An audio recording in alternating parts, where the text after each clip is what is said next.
summer high school. Good afternoon.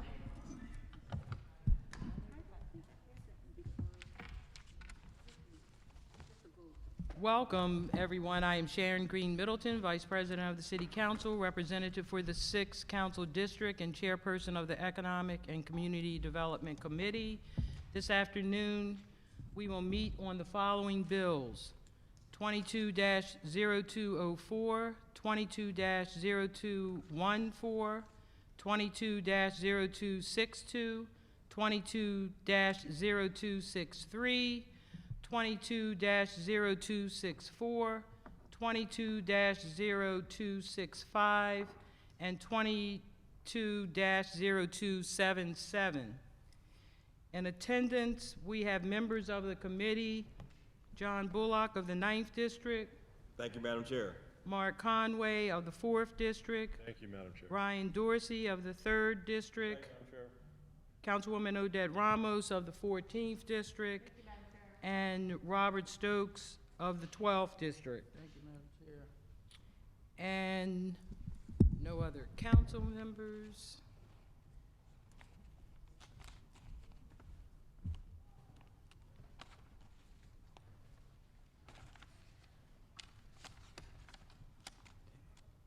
Pages are stuck together here. Okay, representatives of the President's Office. Online. Is there anyone online? Okay. And representatives of the Mayor's Office, we have Sophia G. here from, which is Legislative Liaison. So let's begin with Bill number 22-0204, Vacant Structures 311 Complaint Fines for the purpose of establishing a fee structure for repeated 311 service requests, providing for a special effective date, and generally relating to fining the owner of a vacant structure for repeated service requests. This bill was introduced on March 21st, 2022. This bill was sponsored by President Mosby. The public hearing was held and recessed on October the 11th, 2022. And so the committee will now reconvene the meeting in order to hold a voting session. And do committee members have any questions at this point? Okay, so we do have, there is an amendment to this bill. And Oh, sorry, so sorry. this is for the committee. So you should have before you a copy of the amendment to this bill, and because it's I guess a change in purpose, that's the beginning of the write-up of the beginning of the bill. Do we have Hillary? And I think Hillary Ruley is online. So, because I want just, Hillary, or can you hear us? Hi, Hillary. Oops. Hold on.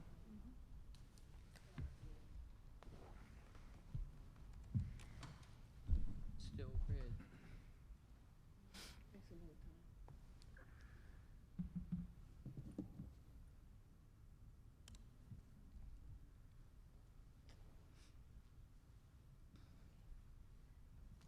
Hillary, can you hear us?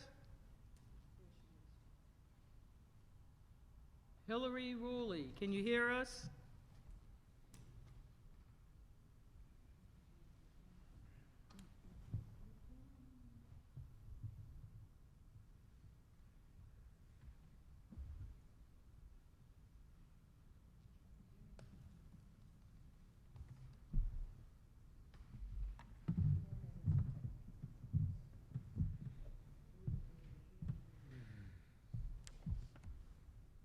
So I'm trying to get Hillary on just so she can basically explain this change of purpose on this bill. I think she's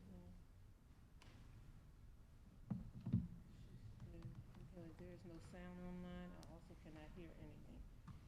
So she's having technical difficulties. There's no sound online and she can't hear anything. So they can't hear us either. So, in the meantime,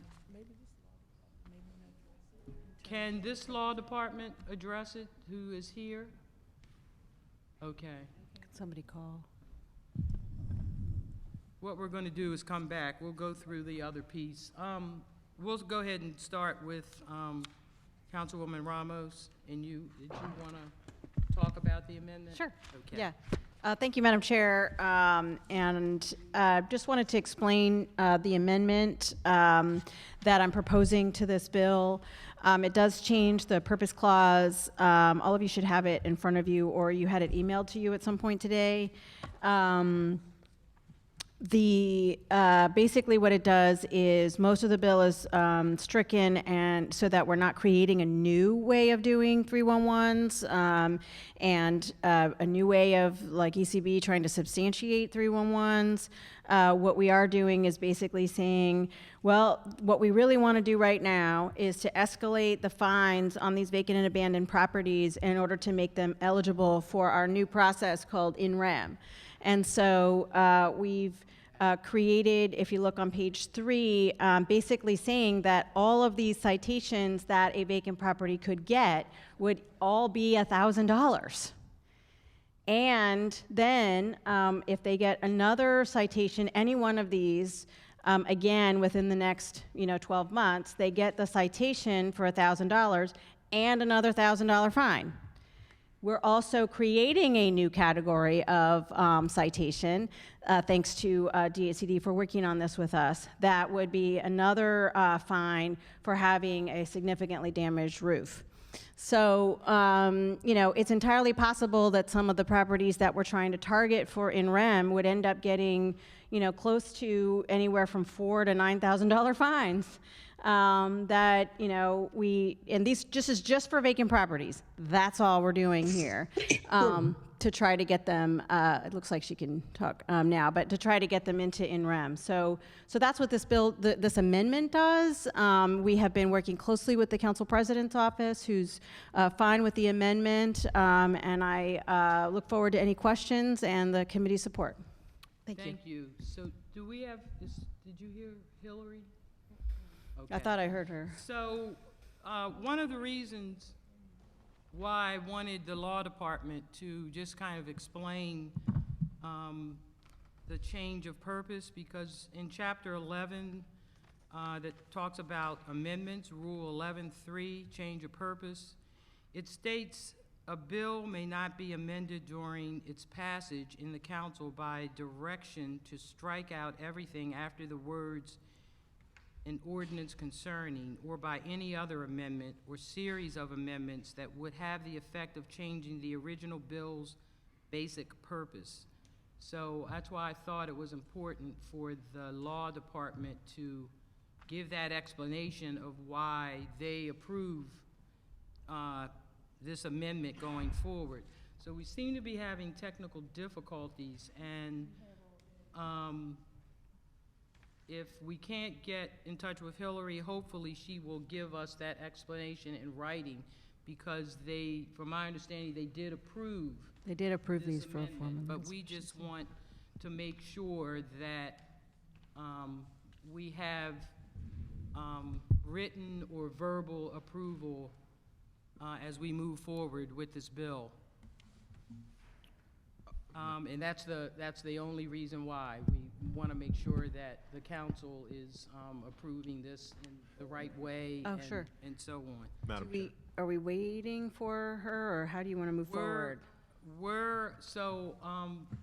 I can Sophia, yes, go ahead. She's online, but there's no sound. Yeah, so she's we having. just, and from my understanding, there's been tough technical difficulties, so. All day. We'll just go ahead, and if the, yes, Councilman Conway. Thank you, Madam Chair. I just had a question. I appreciate the intention of the amendment. I agree with it. I think the question that I would have is the impacts of the amendment down the chain. So folks appealing these citations and what it may mean for the Environmental Control Board? So far as the ability, I'm sorry. Oh, yeah, far as so I the- think, that's a good, So far as the ability for the Environmental Control Board to handle the appeals to the citations and the ability CB is here.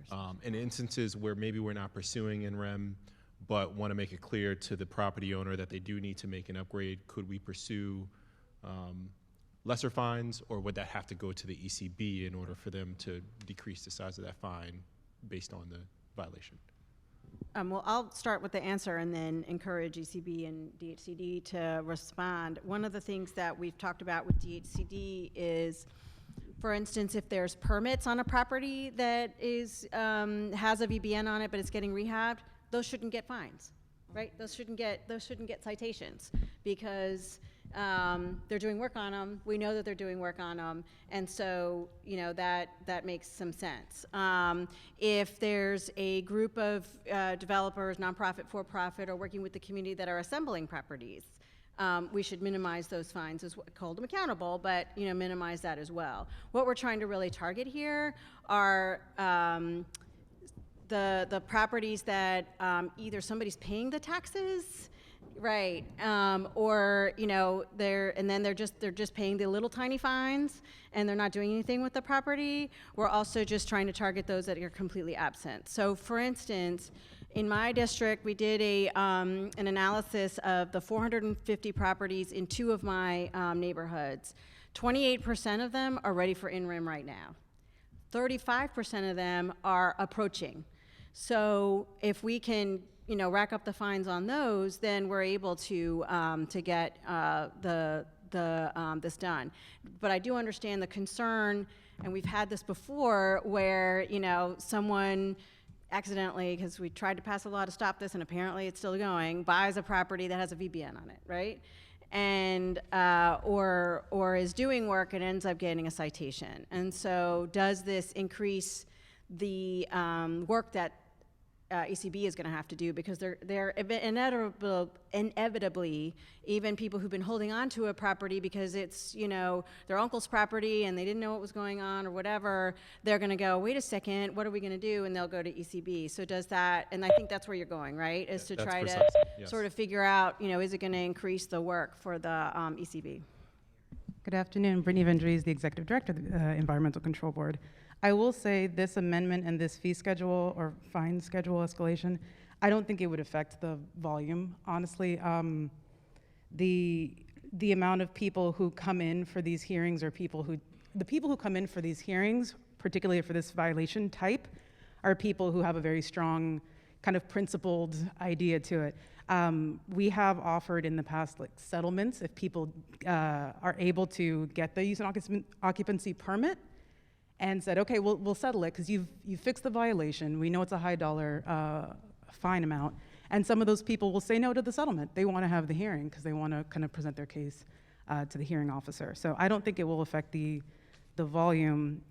People who come in, who engage in the process, typically are just very basically strong-willed to get their point across. And when they present that, they can have that reduction. And we do have a kind of reduction chart within our agency in terms of, it's your first citation, how far down will it get reduced versus your second or your third. So even within the agency and our hearing structure, the reduction is based on your prior history and the steps that you've taken. Outside of the hearings, I don't know about any sort of reduction outside of a settlement agreement. Yeah. Got I hope it. that answers your question. That Councilman helps a Conley. ton, and I'm glad to hear that. And I guess the other question I had was for HCD, when issuing these fines, are they only able to issue the 1,000, or do they have discretion up to 1,000? Jason Hessler, Baltimore City Department of Housing and Community Development, Deputy Commissioner for Permits and Litigation. To answer that question directly, the fine amount is set. So whatever is in the schedule, in the code, is the set amount. Just to kind of clarify the process a little bit, our enforcement strategy around vacant buildings is designed to reduce the number of vacant buildings and get those notices abated. So our inspectors out of the gate are not issuing citations. We issue the violation notice first. We attempt to contact the property owner, especially if the property is registered as it's supposed to be. So we can email and call and talk to them to try and find out what's going on with the property and why it's vacant. And in some cases, we can direct them to resources that might be available at the city or state level to get an abatement. Citations come around when that contact doesn't exist because we can't find anybody to speak to, or what they say they're going to do, they don't meet the mark. And so then the next level of enforcement is citation, where we're getting their attention with a penalty that they can appeal to the Environmental Control Board. And then after that, we are either looking at receivership action or an in rem action at this point, or demolition.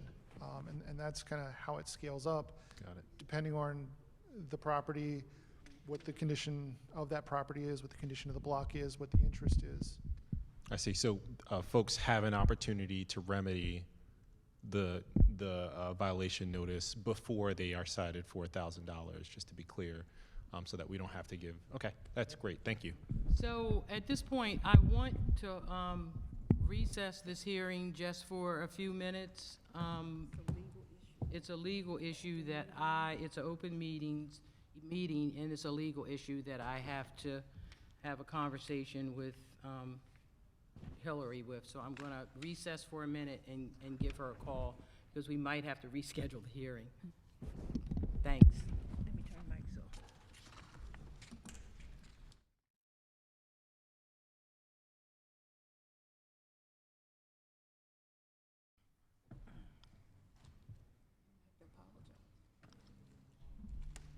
He's ready. I would suggest you not having any Okay. Good afternoon, everyone. We're back on.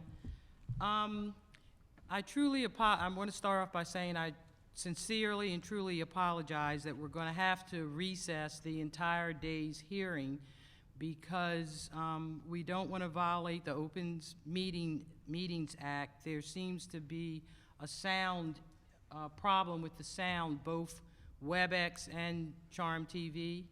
So we're going to recess and reschedule all the entire hearings. Because this was basically publicized, especially with WebEx, it's important that we do this. And most importantly, there is testimony that is very important to really all of these bills that we need to have the agencies report on. So I'm sorry for this inconvenience, but we're going to go into recess until further notice. Thank you for those that have shown up in person.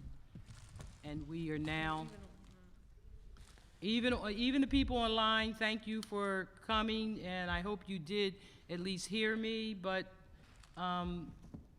sorry, there's problems with the sound all the way around. And it's going to take, from my understanding, at least another hour and a half for the person that handles that piece to even get here. So we don't want you waiting another hour and a half or so. So thank you again.